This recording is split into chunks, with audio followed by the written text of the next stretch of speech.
હા બેટા, આપણે મધ્યક અને મધ્યસ્થની વર્ગીકૃત માહિતી જોવાના છીએ તે પહેલાં થોડું રિવિઝન કરવું જરૂરી છે, કારણ કે નહીં તો દાખલા આવડશે નહીં.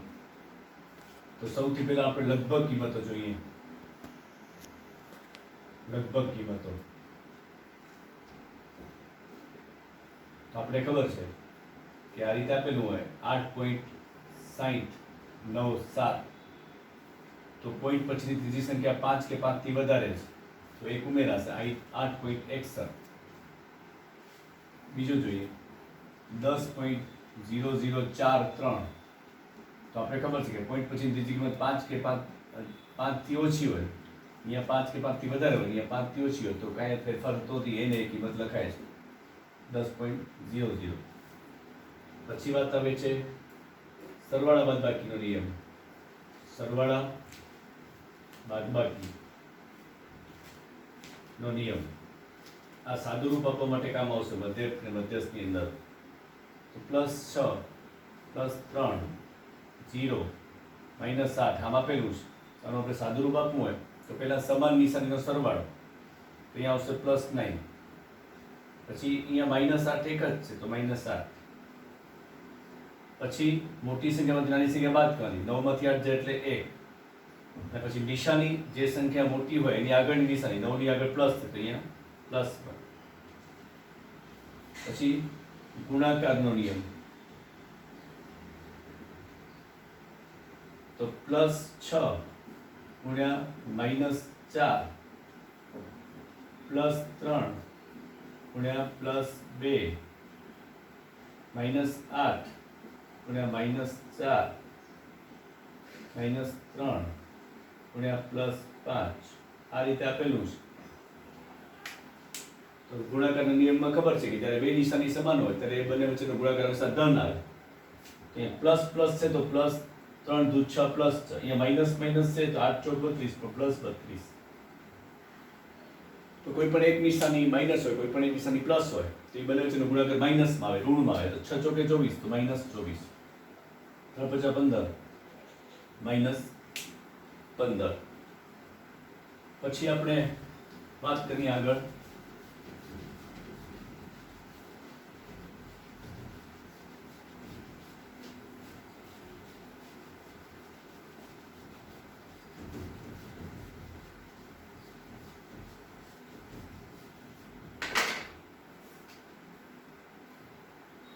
આ આપેલા છે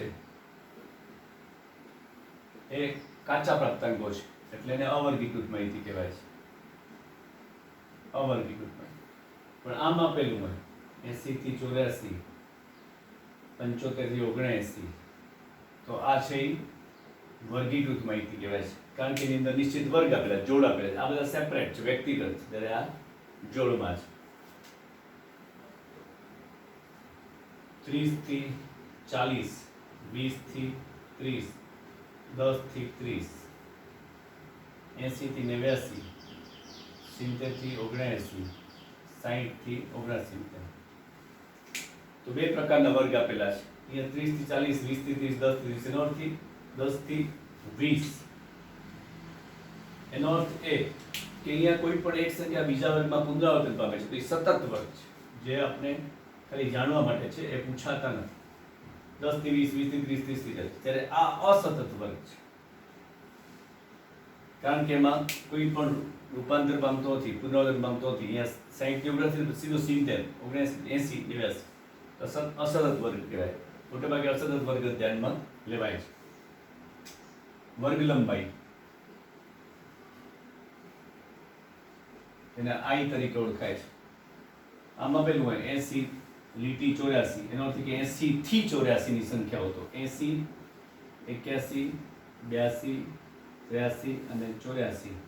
તો I બરાબર આવશે 5. 1 2 3 4 5. હંમેશા વર્ગ લંબાઈ છે એ બંને કિંમતોની સાથેનો સરવાળો છે. બંને કિંમતોમાં જે સંખ્યાઓ સમાયેલી છે એનો સરવાળો, કુલ સરવાળો એટલે વર્ગ લંબાઈ. 3 થી 5 તો 3, 4, 5, તો I બરાબર 3 થશે. બરોબર.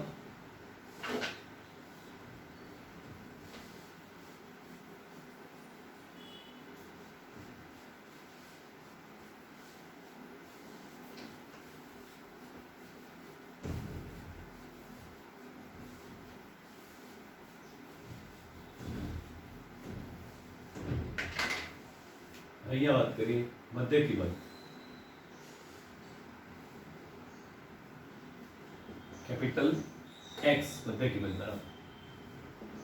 આમાં પેલું હોય 70 થી 74, આની મધ્ય કિંમત શોધવાની છે. તો બંને કિંમતો વચ્ચેનો સરવાળો ભાગ્યા 2. તો 70 વત્તા 74 ભાગ્યા 2 એટલે 107 ને 7 14, 4 ના 4 7 144 ભાગ્યા 2, x બરાબર આવશે 72. તો એની મધ્ય કિંમત. વર્ગ સીમા એટલે ક્લાસ લિમિટ. તો આમાં આવેલું છે 30 થી 39, તો વર્ગની નિમ્ન સીમા શોધવી છે આપણે, એટલે લોઅર લિમિટ.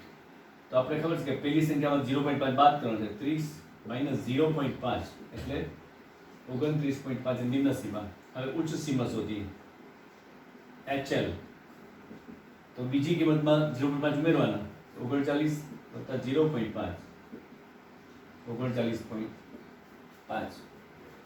આમાં પેલું હોય કે 8.5 થી 10, તો આની નિમ્ન સીમા આવશે 8.5 - 0.5 એટલે 8, અને 10 વત્તા 0.5 એટલે 10.5 ઉચ્ચ સીમા. તો આ નિમ્ન સીમા ને ઉચ્ચ સીમા.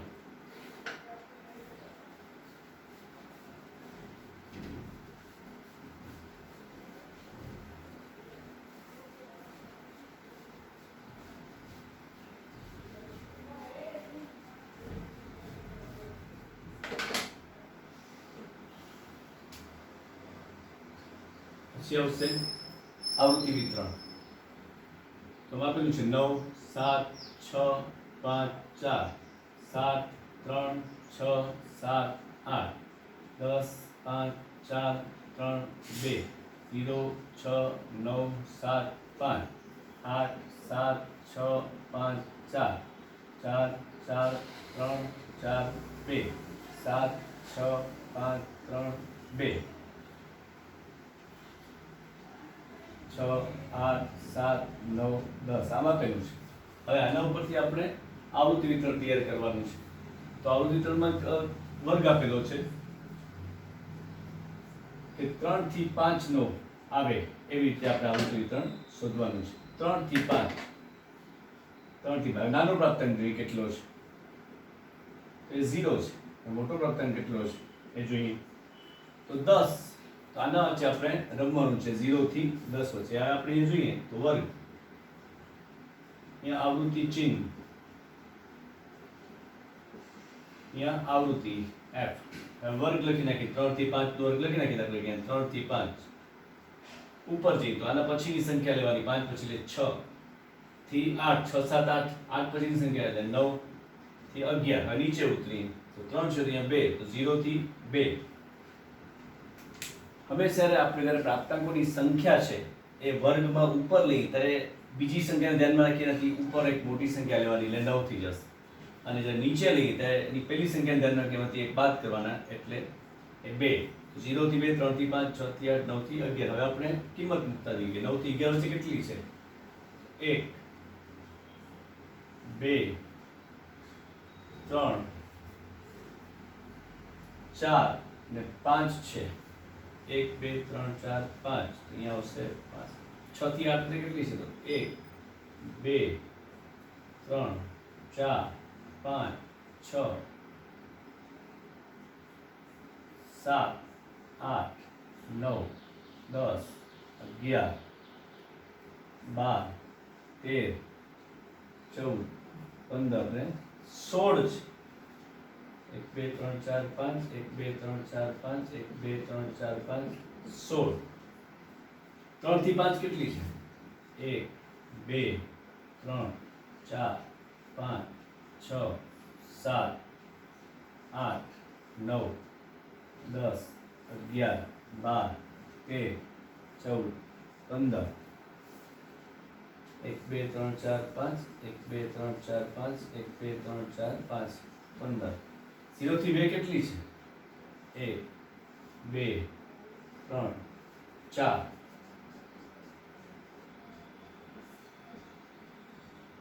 તો 6 ને 5 11 + 16 20 વધે 2 ને 40 n બરાબર 40 પણ n બરાબર 40 છે એ તો જવાબ નથી, આની અંદર જે પ્રાપ્તાંકો સમાવેલા છે એ જવાબ છે. આ આવૃત્તિ વિતરણ.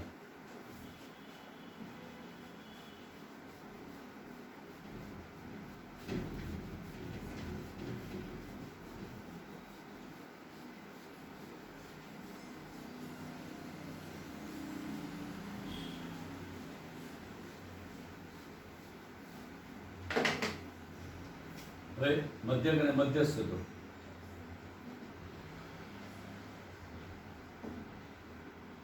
આમ આપેલા છે x બરાબર 6 7 8 9 5 4 3.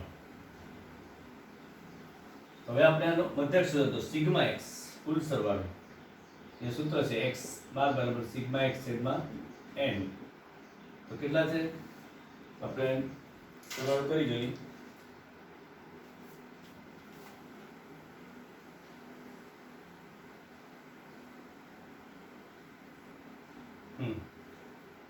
यहाँ 7 ने 12 ने 21 29 ने 35 42 यहाँ 42 भाग्या 3 ने 3 6 ने 7 x बार बराबर 6 થશે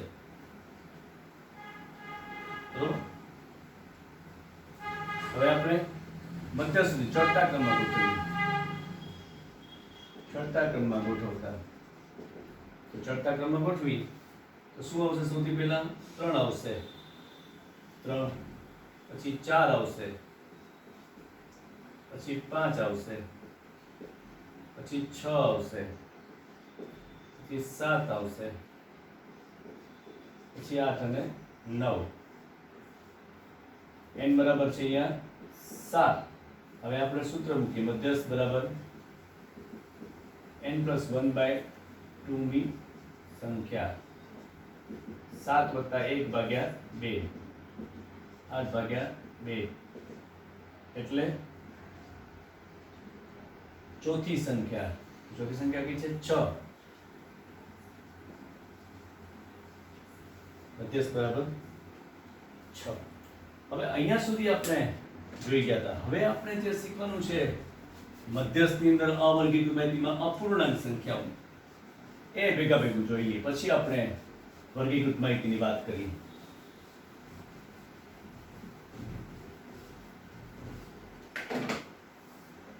આમાં પેલું છે 8 7 6 5 4 3. આપણો મધ્યસ્થ શોધવાનો છે તો આપણે ચડતા ક્રમમાં ગોઠવીએ. તો ચડતા ક્રમમાં આવશે 3 3 પછી આવશે 4 5 6 7 8.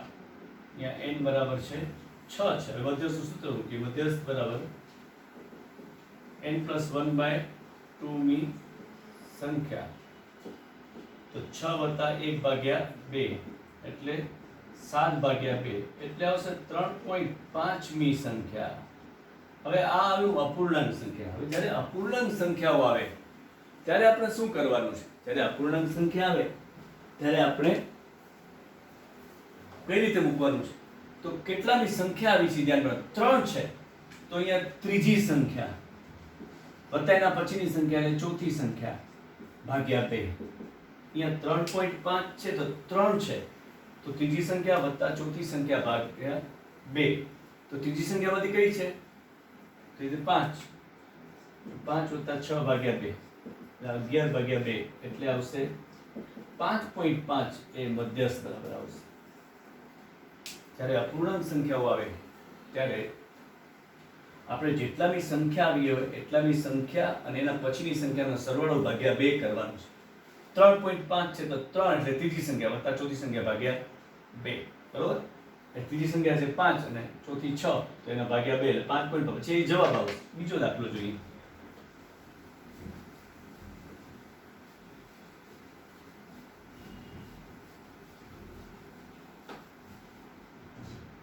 બીજો દાખલો જોઈએ.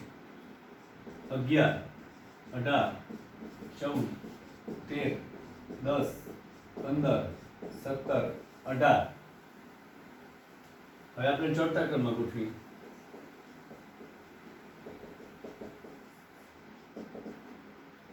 શું આવશે? સૌથી પહેલા સંખ્યા 11 આવશે, પછી આવશે સૌથી પહેલા આવશે 10, પછી 11, પછી આવશે 13, પછી આવશે 14, પછી આવશે 15, પછી 17 ને 18 બે વાર. n બરાબર છે 8, 3 ને 3 6 ને 2 8. મધ્યસ્થ બરાબર n+1/2 મી સંખ્યા. 8 + 1/2 એટલે આવશે 9/2 એટલે આવશે 4.5 મી સંખ્યા. તો 4.5 તો 4 છે તો ચોથી સંખ્યા વત્તા એના પછીની સંખ્યા પાંચમી સંખ્યા ભાગ્યા 2. ચોથી સંખ્યા કઈ છે? આમાં 14 છે વત્તા 15/2 29/2 એટલે અહીંયા આવશે મધ્યસ્થ બરાબર 14.5. તો આ રીતે મધ્યસ્થની અવર્ગીકૃત માહિતીની વાત આપણે કરી ગયા, જે અપૂર્ણાંક છે. બરોબર. હજી જોઈએ દાખલો.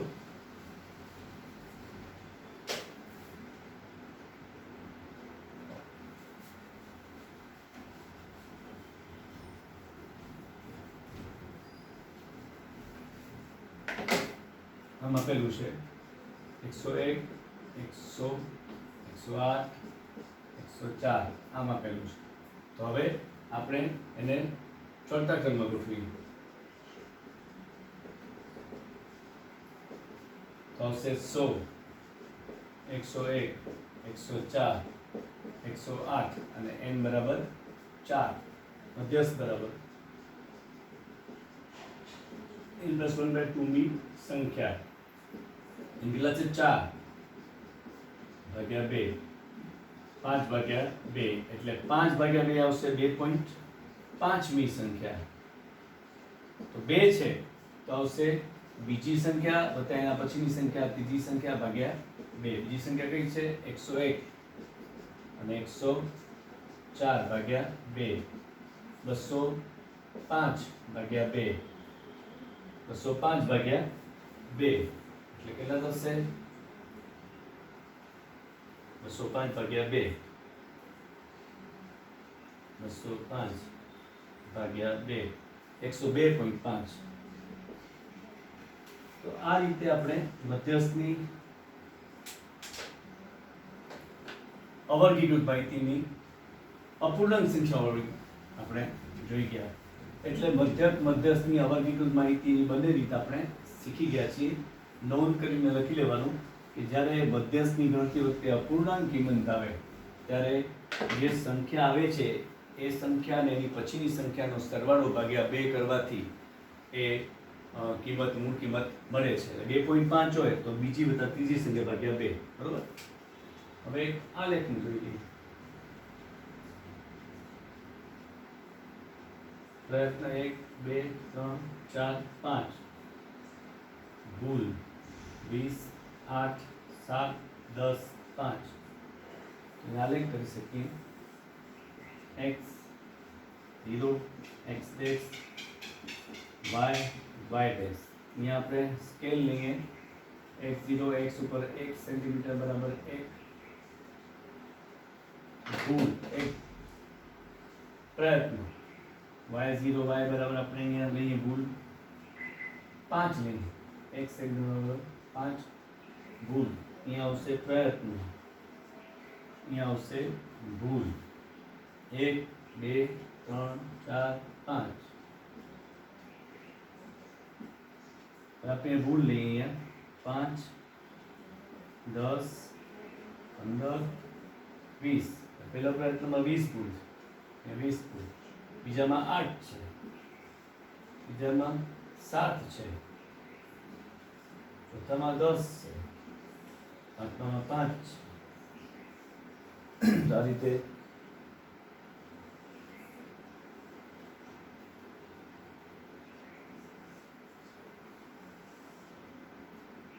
પ્રયત્નને ભૂલવા લે કેવું થઈ જાય. તો આ રીતે આપણે સંપૂર્ણ રિવિઝન આપણે કરી લીધું છે. પ્રયત્ન અને ભૂલનો આલેખ, પ્રયત્ન અને સમયનો આલેખ, સ્તંભાલેખ જે કરવાનો છે એમાં સ્તંભાલેખ. હવે જે આપણે દાખલા કરવાના છીએ એ છે વર્ગીકૃત માહિતીના દાખલા છે કે જેની અંદર સૂત્ર પણ મોટા આવશે, એની રીત પણ મોટી આવશે. તો એ વર્ગીકૃત માહિતી છે એ આપણે નિરાંતે જોશું. Thank you.